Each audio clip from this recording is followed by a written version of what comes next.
لیکن اب جب ہم تاریخی پس منظر پہ نظر بڑھاتے ہیں گزشتہ 30 برس میں، تو ہم دیکھتے ہیں کہ جب سے یہ قوانین بنے ہیں اس کے بعد مذہبی شدت پسندی کے اندر اور لوگوں کو لنچ کرنا، مار ڈالنا، الزام لگا کے سڑک کے اوپر ہجوم کی شکل میں یا جیل کے اندر، اس واقعات کی انٹینسٹی اور اس کی فریکوینسی میں بے تحاشا اضافہ ہوا ہے۔ جب یہ قوانین نہیں تھے، اگر آپ اس کے پیچھے کا ٹائم پیریڈ دیکھ لیں، 1947 سے لے کے 1973 تک یا 1980 تک دیکھ لیں، تو آپ کو خواہ ہی کوئی ایسا واقعہ جو ہے پاکستان کی تاریخ میں ملے گا۔ لیکن اس کے بعد آپ نے دیکھا کہ سینکڑوں واقعات ہوئے ہیں، اور ان قوانین کو استعمال کیا گیا جب سے یہ بنے ہیں۔ پاکستان کی جو مائنورٹیز ہیں، کرسچن مائنورٹی ہے، ہندو مائنورٹی ہے، احمدیہ قادیانی فرقہ ہے، ان سب کو اس میں ٹارگٹ کیا گیا، لیکن سب سے زیادہ اس کا نشانہ بنے ہیں مسلمان۔ اور جو پولیس کی انویسٹیگیشنز اور رپورٹس ہمارے سامنے آتی رہی ہیں، جس کے بارے میں لکھا بھی گیا ہے، اس سے یہ بھی پتہ چلتا ہے کہ ان موسٹ انسٹینسز کوئی ایکچوئل بلاسفیمی کا ایشو نہیں ہوتا، بلاسفیمی کمٹ نہیں ہوئی ہوتی، اور لوگ اپنے ذاتی بدلے لینے کے لیے، ذاتی مقاصد کی خاطر، ایک دوسرے سے بدلہ لینے کے لیے، انہیں نقصان پہنچانے کے لیے، اس حد تک کہ میاں بیوی نے، یہ بیویوں نے اپنے خاوندوں کے خلاف اسے استعمال کیا ہے کہ میرے خاوند نے خدا نخواستہ قرآن کریم کو آگ لگا دی ہے، یہ اس کی بے ہمتی کی ہے۔ وہ کراؤڈ نہ آؤ دیکھتا ہے نہ تاؤ دیکھتا ہے، وہ پکڑ کے ایک آدمی کو لنچ کر دیتے ہیں، اسے مار ڈالتے ہیں، جلا ڈالتے ہیں، سڑکوں پہ گھسیٹتے ہیں۔ چند مہینے پہلے شری لنکن جو فیکٹری مینیجر تھا، برانڈ مینیجر تھا سیالکوٹ میں ڈسکا کے قریب، وہاں پریانتھا کمارا کو جس طرح سے الزام لگایا گیا، جس طرح سے زد و کوب کیا گیا، اس کی لاش کو گھسیٹا گیا، اس کے بعد اس کو آگ لگا دی، اس نے اہل پاکستان کو دنیا بھر کے سامنے شرمسار کیا، اور ہمارے بزنس اور ایکسپورٹ اور ہماری بزنس کمیونٹی کے لیے بڑے سیریس چیلنجز جو ہیں وہ کھڑے کیے، ہمارے خارجہ تعلقات کے لیے بھی سیریس چیلنجز جو ہیں وہ کھڑے کیے۔ ان سب چیزوں سے پتہ چلتا ہے کہ یہ جو لاز ہیں، انہوں نے ایک ایسے جذبات اور ایسے ہیجان کو پیدا کیا ہے، ایک ایسی سینٹیمنٹیلٹی کو پیدا کیا ہے، جس کے نتیجے میں لوگ جو ہیں وہ وائلنٹ ہو جاتے ہیں، وائلنس ہوتی ہے، پھر مار پیٹ ہوتی ہے، جرم ہوتا ہے، اور یہ اس کا ایک سارا بیک گراؤنڈ ہے جسے سمجھنا بہت جو ہے وہ ضروری۔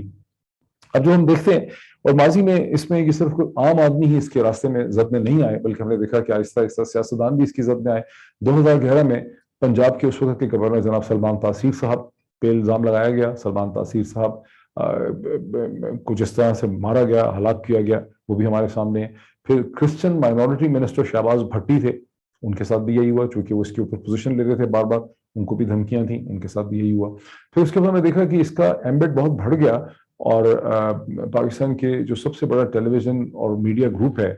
جنگ جیو نیوز، اس کے جو مالک ہیں میر شکیل الرحمان، جس کا دور پار سے تعلق نہیں تھا ایک چیز کے، ان کو ٹارگٹ کیا گیا، ان کے خلاف کیسز پورے پاکستان میں درج کرا دیے گئے کہ یہاں براڈ کاسٹ ہوئی ہے۔ حالانکہ تعلق یہ تھا کہ ایک مارننگ شو ہوسٹ جو تھیں شائستہ واحدی، ان کے پروگرام میں کوئی ایسی چیز ہوئی جو نادانستہ طور پہ ہوئی، اور اس کے بیسس پہ شائستہ واحدی، ان کی ٹیم، اور پھر اس کے بعد میر شکیل الرحمان اور بہت سے اور لوگ جو تھے، ان کے خلاف اس قسم کے کیسز جو ہیں وہ درج کیے گئے، جن کو ختم کراتے کرتے بڑے سال جو ہیں وہ گزر گئے۔ اس طرح سے اور بھی بہت سے کی پبلک فگرز جو ہیں، جس میں خود رانا ثناء اللہ صاحب جو پاکستان کے انٹیریئر منسٹر ہیں، ان کے خلاف بھی میرا خیال ہے اس قسم کے کیسز جو ہیں درج ہوئے، اور بھی بہت سے پی ایم ایل این کے لیڈران کے خلاف اس قسم کے کیسز جو ہیں وہ درج ہوئے۔ جو موب فرینسی ہے، یہ جو لوگوں کی، یعنی اس میں یہ میٹر ہی نہیں کرتا کہ آپ، میں کل دیکھ رہا تھا کہ جو پریس کانفرنس کی جناب جو پریس کانفرنس کی ہے پاکستان کے کرنٹ انٹیریئر منسٹر جناب رانا ثناء اللہ صاحب نے اور اعظم نذیر تارڑ صاحب نے، جو کہ پاکستان کے وزیر قانون ہے، تو اس میں انہوں نے یہ ایکسپلینیشن دینے کی کوشش کی کہ یہ سیکشن 295C نہیں لگایا گیا، یہ 295A لگایا گیا، اس سے عوام کو کیا فرق پڑتا ہے؟ یہ کیا کہنے کی بات ہے؟ بہت ہی عجیب بات ہے جو یہ پریس کانفرنس کی گئی ہے۔ یہاں مسئلہ یہ ہے کہ لا کی ایگزیکٹ ڈیفینیشن کا نہ کسی کو پتا ہے، نہ اس کی کوئی سینس فالو کرتا ہے، نہ اس کی اسپرٹ فالو ہوئی ہے۔ لا کو تو بیسکلی ابیوز کیا جا رہا ہے، اسے استعمال کیا جا رہا ہے سکور سیٹلنگ کے لیے، اور ایک پبلک فرینزی اور موب مینٹیلٹی جو ہے وہ وہاں پہ جنریٹ ہو جاتی ہے۔ اور خود احسن اقبال صاحب آف آل دا پیپل جو پاکستان کے انٹیریئر منسٹر تھے 2017 میں، ایک ایسی فرینزی ڈیولپ ہوئی، وہاں تو نہ 295C کا مسئلہ تھا، نہ A کا مسئلہ تھا، نہ 296 کا مسئلہ تھا۔ خود احسن اقبال صاحب جو ہیں ان کے اوپر حملہ ہوا، لوگوں کے گھروں پہ حملے ہوئے، احسن اقبال صاحب کو گولی کا نشانہ جو ہے وہ بنایا گیا۔ اللہ کا بہت شکر ہے کہ ان کی جان جو ہے بچ گئی۔ لیکن پھر حیرانگی یہ ہوتی ہے کہ لگتا ہے ہم نے اپنی اس مشکل تاریخ سے کچھ سیکھا نہیں۔ جب جو پریس کانفرنس کی رانا ثناء اللہ صاحب نے، اعظم نذیر تارڑ صاحب نے، اس پریس کانفرنس کے اندر جو آرگومنٹ دیا گیا، جو میں سمجھتا ہوں انتہائی ان انٹیلیجنٹ آرگومنٹ تھا، اس کو احسن اقبال صاحب نے بھی اپنے ٹویٹ کے اوپر ڈیفینڈ کیا. اور آپ اگر میرے ٹویٹر ہینڈل پہ جائیں گے تو میں نے اس وقت بھی سوال اٹھایا تھا کہ احسن صاحب آپ جیسے عقل مند آدمی سے, وائز آدمی سے, جسے ایک مین آف آئیڈیاز سمجھا جاتا ہے پاکستان کی سیاست میں, آپ سے یہ ایکسپیکٹڈ نہیں تھا کہ آپ اس قسم, اور آپ خود اس کے وکٹم رہ چکے ہیں, آپ سے ایکسپیکٹڈ نہیں تھا کہ آپ اس قسم کی چیز جو ہے اس کو ڈیفینڈ کریں گے. یہ تو معاملہ ہے, اور میں سمجھتا ہوں کہ بہت ضروری ہے کہ یہ جو کیسز حکومت نے کیے ہیں اس کی فورن پالیسی ڈائمنشن بھی ہے کہ پہلی دفعہ ہو رہا ہے کہ حکومت کے منسٹرز جو ہیں وہ ریلیجس کارڈ اور ریلیجس لاز کو اپنے پولیٹیکل اوپوننٹس کے خلاف لگا کے اسے ڈیفینڈ کر رہے ہیں, اور مقصد یہ ہے کہ ان کا وقت جو ہے سیاستدانوں کا ضائع کیا جائے, ان کو ان کیسز میں الجھا دیا جائے. جیسے کہ آج دیکھتے ہیں کہ آج فواد چودھری کے وکیل جو ہیں وہ پہنچے عدالت میں اور انہوں نے اپنے لیے ضمانت حاصل کی. یعنی آپ پاکستان کی اپنی جو پولیٹیکل بیٹل ہے اب اس کو ڈائیورٹ کرنے کے لیے مذہبی کارڈ پلے کر رہے ہیں, ریلیجن کا سہارا لے رہے ہیں, اور ایک ایسے ملک میں جس کے جی ایس پی پلس کا سٹیٹس جو ہے وہ رینیگوشیٹ ہونا ہے, وہاں جب گورنمنٹ منسٹرز اس کو ڈیفینڈ کرتے ہیں یا جسٹیفائی کرتے ہیں تو پھر اس کی انٹرنیشنل امپلیکیشنز تو ہوں گی ہی. لیکن اس سے اب تھوڑا سا ہم, اور میں سمجھتا ہوں کہ بہت ضروری ہے کہ فورن آفس جو ہے وہ ہمارے سیاسی موجودہ حکومت کو کنونس کرے کہ ان کیسز کو گورنمنٹ کو وڈرا کرنا چاہیے اس ملک اور اس قوم کے وسیع تر مفاد کے اندر. لیکن اس کے اندر مزید کمپلیکیشنز بھی پیدا کر دی گئی ہیں اس پوری چیز نے, جس طرح سے مدینہ مسجد نبی کے واقعے کو حکومت پاکستان نے ہینڈل کیا. آپ نے دیکھا کہ لوگوں کو ایئرپورٹس پہ گرفتار کر لیا گیا, لوگوں کے خلاف مقدمے فیصلہ آباد میں درج کیے گئے ہیں فار این ایونٹ جو ہوا ہے مدینہ منورہ کے اندر سعودی عربیہ کی لیگل جورسڈکشن کے اندر, اور اس میں ایک قانون کو استعمال کیا گیا جس میں کہا گیا کہ پاکستان کے آئین اور پاکستان کے قانون کے اندر ایکسٹرا ٹیریٹوریل جورسڈکشن ہے. پاکستانی شہری دنیا کے کہیں پر بھی کوئی کام کرتے ہیں جو پاکستان کے قوانین کے خلاف ہے تو ان کے خلاف پاکستان میں جو ایف آئی آر ہے وہ درج کی جا سکتی ہے. یہ اپنی ایک اس وقت کی پولیٹیکل ایکسپیڈینسی میں اور ایک سیاسی اپنا چیلنج حل کرنے کے لیے, اپنی سہولت پیدا کرنے کے لیے, ایک اپنی سیاست کو آگے بڑھانے کے لیے تو اس کو استعمال کر لیا گیا ہے. لیکن میرا نہیں خیال کسی نے سوچا ہے کہ اس کی legal implications, long term consequences اس کے پاکستانیوں کے لیے دنیا بھر میں کیا ہوتے ہیں. پاکستان کا قانونی ڈھانچہ, کانسٹیٹیوشن, کرمنل جسٹس سسٹم انتہائی کمزور ہے. آپ اکثر فگر دیکھتے ہوں گے ٹویٹر کے اوپر دنیا کے کمزور ترین جو لیگل جورسڈکشنز ہیں, جس کے لیگل ڈھانچے کے اوپر نہ کوئی انٹرنل اعتماد ہے نہ دنیا میں کسی کو اعتماد ہے. پاکستانی عدالتوں کے, پاکستانی کواسائی جوڈیشل جو ٹریبونلز ہیں, پاکستانی جو کورٹس ہیں, ایون سپریم کورٹ ہے, ان کے فیصلوں کو دنیا میں کہیں پر بھی کوٹ نہیں کیا گیا, یہ کہیں پریسیڈنٹ نہیں بنے, انہیں کہیں پر بھی ایک لاجیکل ریزننگ جو ہے اس کے طور پہ ایکسیپٹ نہیں کیا گیا. سو مچ ہو کہ جب کہیں ان کو چیلنج ہوا ہے وہ پاکستان کے قوانین جو ہیں they have always got the beating. جیسے کہ آپ نے دیکھا کہ ریکو ڈک کے کیس میں, کارخے کے کیس میں پاکستانی جو لاز ہیں اور جو پاکستانی ڈیسیجن میکنگ ہے اس نے ہولڈ نہیں کیا the test of logic. تو یہ بڑی کمزور لیگل جورسڈکشن ہے جس کے بارے میں اعتماد نہیں پایا جاتا, اور اس کے بارے میں ایک عام تاثر یہ ہے جو مزید سے مزید ہوتا چلا جا رہا ہے کہ ہمارا تمام جو کرمنل جسٹس سسٹم اور عدالتی سسٹم جس کا حصہ ہے یہ پولیٹیکلی انفلوئنسڈ ہے. سو جو کوئی بھی پولیٹیکلی پاورفل ہوتا ہے پاکستان میں وہ اس پروسیس کو کنٹرول کر سکتا ہے, اسے انفلوئنس کر سکتا ہے. اب امپلیکیشنز کیا ہیں ایکسٹرا ٹیریٹوریل جورسڈکشن اپلائی کرنے کی؟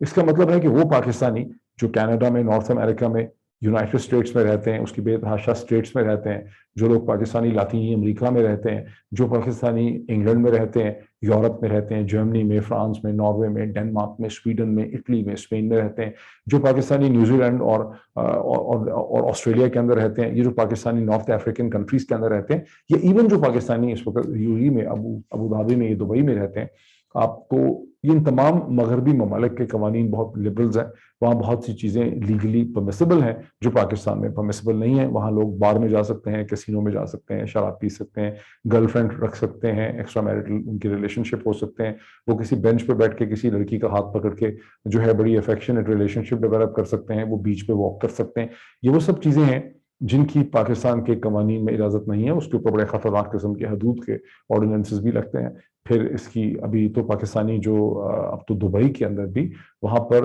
انہوں نے جو نئے قوانین بنائے ہیں ابراہم ایکارڈز کے بعد, وہ بغیر شادی کے غیر شادی شدہ جو کپل ہے اس کو ساتھ رہنے کی, کو ہیبیٹیشن کی اجازت دیتے ہیں. سو دنیا کے اندر ایک کمپلیکسٹی ہے لیگل چیزوں کی. اگر پاکستان کی یہ جو legal extra territorial legal jurisdiction کے رواج چڑھ گیا, یہ چیز چل گئی, اس کے راستے میں کوئی فلٹر نہ لگائے گئے, اس کے راستے میں کوئی کوشن کے گارڈز نہ رکھے گئے, اس کے اوپر کوئی لمیٹیشنز نہ رکھی گئی, تو پھر ہوگا یہ کہ جس نے فیصلہ آباد میں اپنے کسی دوست سے یا دشمن سے بدلہ لینا ہے اور اس نے اس کی ایک تصویر یا ویڈیو جنریٹ کرنی ہے کہ وہ تو کسی پب سے نکل رہا تھا یا پب کے یا کسی بینچ کے اوپر کسی لڑکی کے ساتھ بیٹھا ہوا تھا یا کسی اور عورت کے ساتھ اس کو دیکھا گیا ہے، کچھ بھی ہو سکتا ہے، اور اس کو آپ پاکستان میں اس کے خلاف ایک FIR درج کر سکتے ہیں۔ اس پرٹیکولر کیس کے اندر کیوں یہ چیز بہت خطرناک طریقے سے سامنے آئی ہے، جب جو فیصلہ آباد میں 150 FIRs کاٹی گئیں، اس میں prominent British business man and real estate developer Anil Musarrat کے بارے میں بھی FIR کاٹ دی گئی ہے۔ چیکو جہانگیر جو 50 سال سے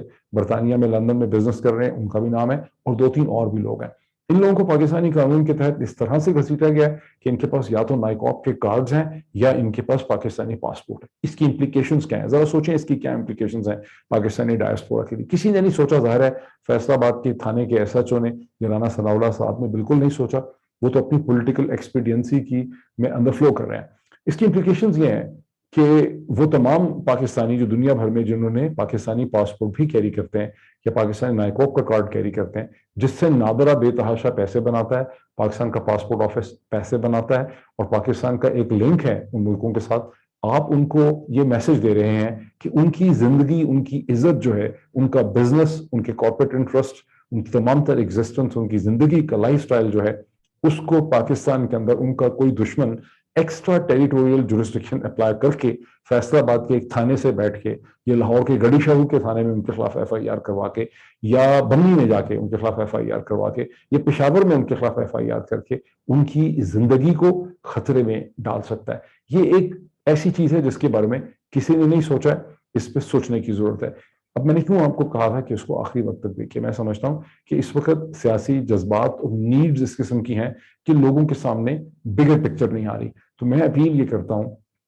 کہ ایک تو سب لوگ اس کو کنڈیم کریں، جس طرح سے human right commission of Pakistan جنہیں اس کے بارے میں اس کو کنڈیم کیا، میں سمجھتا ہوں کوئی detail press release in cases کے حوالے سے ایشو کرنی چاہیے، بلاسفیمی کیسز کے حوالے سے۔ اسی طرح پاکستان کے جو انگریزی کے اخبارات ہیں، ڈون ہے، ٹریبیون ہے، نیشن ہے، ڈیلی ٹائم ہے، فرائیڈے ٹائم ہے، ان کو بڑے پاورفل ادارے اس کے بارے میں لکھنے چاہیے، کھل کے پوزیشن لینی چاہیے۔ پاکستان کی جو نیوز اینڈ کرنٹ افیئرس کے ٹیلی ویژن چینلز ہیں 33 کے قریب، ان کو اس پہ پوزیشن لینی چاہیے۔ پاکستان کے جو پرومیننٹ کلاکار ہیں، جو فنکار ہیں، جو آرٹسٹ ہیں، ان کو پوزیشن اس کے اوپر لینی چاہیے، اور سب سے بڑھ کے جو سیوک سوسائٹی آرگنائزیشنز ہیں ان کو لینی چاہیے۔ پھر یہ کہ پاکستان کی جو سیاسی جماعتیں ہیں جو اپنے آپ کو سیکولر کہتی ہیں، لبرل کہتی ہیں، جیسے پاکستان پیپلز پارٹی ہے، ANP ہے، GDA ہے، بلوچستان عوامی پارٹی ہے، MQ ہے، انہیں اس کے اوپر ایک پوزیشن لینی چاہیے، اور انہیں کہنا چاہیے کہ یہ جو کیسز درج کیے گئے ہیں پولیٹیکل اوپوننٹس کے خلاف خالصاً سیاسی بنیاد پر مذہب کا سہارا لے کر انہیں فوری طور پہ وڈرا کریں، بیکاز اس کی کانسیکوینسز ہے، ورنہ یہاں پر ایک ٹرائبل وار ہو جائے گی۔ جس طرح ٹرائبل وار میں ایک باپ کے بعد اس کا بیٹا، پھر اس کے بعد اس کا پوتا، پھر پوتا بدلہ لیتے رہتے ہیں، جو غلطیاں پہلے دہرائی گئی ہیں، یہاں یہی ہوگا۔ آج یہ حکومت بلاسفیمی کے کیسز، پہلے بہت سے لوگ ہیں PMLN کے اندر جن کے اوپر بلاسفیمی کے کیسز بنائے گئے، اب PMLN نے آ کر PTI کے لوگوں پہ بلاسفیمی کے کیسز بنا دیے ہیں۔ کل کو پھر یہ تو کوئی ساری عمر ایسا تو رہنا نہیں، یہ اکائی کو اسٹیبل تھوڑا رہے گی، 6 مہینے، سال، سوا سال کے بعد اس اکائی میں پھر تبدیلی آئے گی، پھر ایک نیا پاور سٹرکچر ہوگا، پھر وہ دوبارہ ان کیسز کو استعمال کریں گے ابھی ان لوگوں کے خلاف جو اس وقت طاقت میں۔ یہ سلسلہ جو ہے یہ رکے گا نہیں، اس لیے ضروری ہے کہ اس کے اوپر ایک اصولی موقف اختیار کیا جائے۔ میں سمجھتا ہوں کہ پیپلز پارٹی کے اندر بہت، پیپلز پارٹی، PMLN، تمام جماعتوں میں بڑے سمجھدار، بڑے وائز اور بڑے سوبر قسم کے لوگ ایگزسٹ کرتے ہیں۔ پاکستان پیپلز پارٹی میں اعتزاز احسن صاحب، بیرسٹر اعتزاز احسن صاحب کا نام میرے ذہن میں آتا ہے، سب سے بڑھ کے بلاول زرداری بھٹو کا نام میرے ذہن میں آتا ہے، ان کی جو state minister for foreign affairs ہیں ہنا ربانی کھر صاحبہ کا نام میرے ذہن میں آتا ہے۔ پاکستان پیپلز پارٹی کی انتہائی سیکولر پولیٹیشین شہری رحمان صاحبہ جو پاکستان کی ایمبیسڈر رہ چکی ہیں واشنگٹن میں، ان کا نام میرے ذہن میں آتا ہے۔ جب میں PMLN سے سوچتا ہوں تو احسن اقبال صاحب کا نام میرے ذہن میں آتا ہے، میرے ذہن میں ڈاکٹر مفتاح اسماعیل جو کرنٹ فائنانس منسٹر ہیں ان کا نام میرے ذہن میں آتا ہے، میرے ذہن میں خود رانا صاحب کا نام آتا ہے جن کے اپنے خلاف اس قسم کے کیسز بنائے گئے، جو اس وقت پاکستان کے انٹیریئر منسٹر ہیں، اور الزام لگ رہا ہے کہ وہ یہ FIRs جو ہیں ان کو پش کر رہے ہیں۔ اعظم نذیر تارڑ صاحب سینیٹر جو اس وقت پاکستان کے لا منسٹر ہیں، بہت پڑھے لکھے آدمی ہیں، بار کے بڑے امپورٹنٹ ممبر رہے ہیں، پاکستان کی سینٹ کا حصہ ہیں، وہ بھی سمجھتے ہیں ان تمام معاملات کو کہ اس کی امپلیکیشنز کیا ہیں۔ پھر شاہد خاقان عباسی صاحب سے زیادہ سلجھا ہوا آدمی کون ہوگا، ان کا نام میرے ذہن میں آتا ہے۔ خواجہ آصف صاحب پاکستان کے ڈیفنس منسٹر رہ چکے ہیں، ابھی بھی ہیں، ان کا نام میرے ذہن میں آتا ہے۔ خرم دستگیر صاحب پاکستان کے foreign minister, commerce minister, defence minister رہ چکے ہیں، اس وقت پاکستان کے پاور منسٹر ہیں،